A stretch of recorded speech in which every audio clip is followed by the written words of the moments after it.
বন্ধুরা, আশা করছি সবাই ভালো আছেন, সুস্থ আছেন। তো আজকে আমি একটা রেসিপি করব, তো আপনাদের সাথে সেটা শেয়ার করছি। তো আমি এখানে নিয়ে নিয়েছি ধোকা, আর একটা ধোকার প্যাকেট নিয়ে নিয়েছি, এখানে কাপ নিয়ে নিয়েছি, চিনি নিয়ে নিয়েছি, লবণ নিয়ে নিয়েছি। তো আগে আমি এই ধোকার প্যাকেটটা খুলবো, কিভাবে করছি ধোকা রান্নাটা সেটা আপনাদের সাথে পুরোপুরি আমি শেয়ার করব। আপনারা প্লিজ ভিডিওটা দেখতে থাকবেন, কেউ স্কিপ করবেন না। তো ধোকার প্যাকেট খুলে আমি বের করে নিয়েছি এবং এই প্যাকেটটাও কেটে নিয়েছি। এটা এবার এখানে আমি একটা বাটি নিয়ে নিয়েছি, এই বাটিতে পুরো প্যাকেটটা ঢেলে দেবো।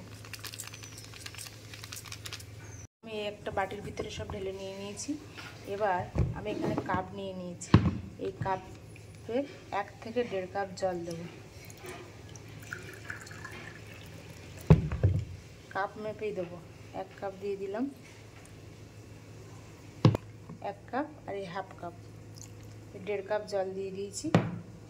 এবার আমি পরিমাণ মতো চিনি দিয়ে চিনি দিয়ে দেবো, নিজেদের আইডিয়া করে দিতে হবে। পরিমাণ মতো আমি চিনি দিয়ে দিয়েছি, আর একটু লবণ দিয়ে দেবো, এই 1 চামচের মতো লবণ দিয়ে দিয়েছি। 1 চামচ ফুল না, লবণ দিয়ে দিয়েছি। 1 চামচ ফুল দিলে কিন্তু হবে না, আর লবণে তিতো হয়ে যাবে।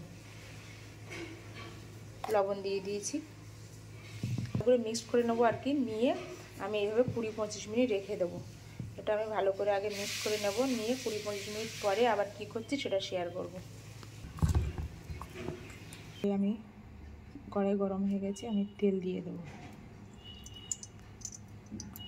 আইডিয়া করে ছোট চামচের 2 চামচ মতো তেল দিয়ে দিয়েছি। আর এখানে যে ব্যাটারটা করা ছিল এটা আমি কড়াইয়ের মধ্যে ঢেলে দেবো এবার গরম তেলে।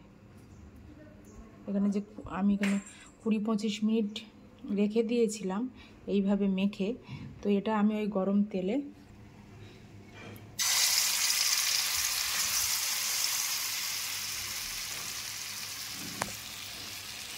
একদম স্লো আছে গরম তেলের ভিতরে ঢেলে দিয়ে এটাকে ভালো করে একটু নাড়াচাড়া করে নিতে হবে এইভাবে।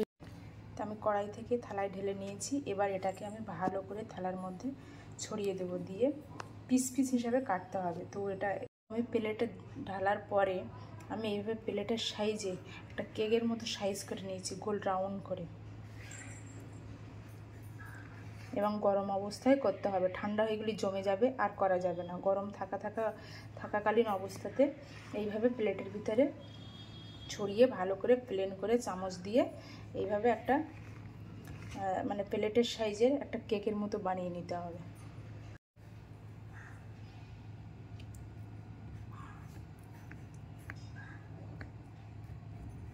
আগে এরকম লম্বা করে কাটতে হবে।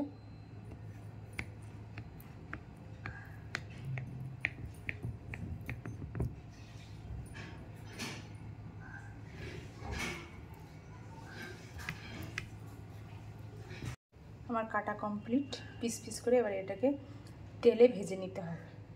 আমার কড়াইয়ে তেল গরম হয়ে গেছে, আর এখানে যে পিস পিস করে কেটে নিয়েছিলাম ধোকাগুলো, সেইগুলো এবার এই তেলের মধ্যে ছেড়ে দেবো একটা একটা করে। সব একসঙ্গে ভাজা যাবে না, এরকম পিস একটা একটা করে ছেড়ে দিতে হবে।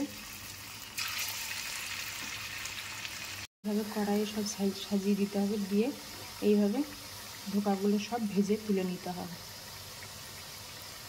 তো আমি এবার এর উল্টো পিঠটা ভেজে নেব।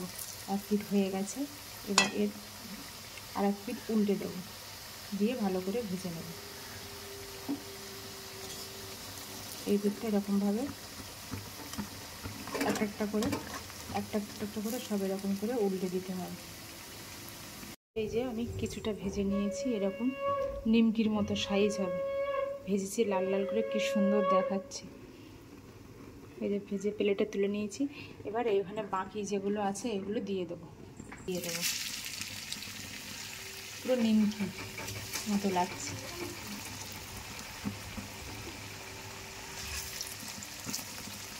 এইভাবে সব কড়াই দিয়ে দেবো। তো আমি এইভাবে সব ধোকাগুলো ভেজে নিয়েছি প্লেটে। এবার কি করব সেটা দেখাই। আর একটা কথা বলি, এইভাবে ভাজাও কিন্তু গরম ভাতের সাথে খাওয়া যায়, আবার তরকারি দিয়েও খাওয়া যায়, তরকারিতে ফেলে দিয়েও খাওয়া যায়। তো এইভাবে যদি কেউ খেতে চান তো খেতে পারেন, রান্না না করেও কোনো সবজির সাথে না দিয়েও খাওয়া যায়, আবার এইভাবে ভেজেও খাওয়া যায়। তো আমি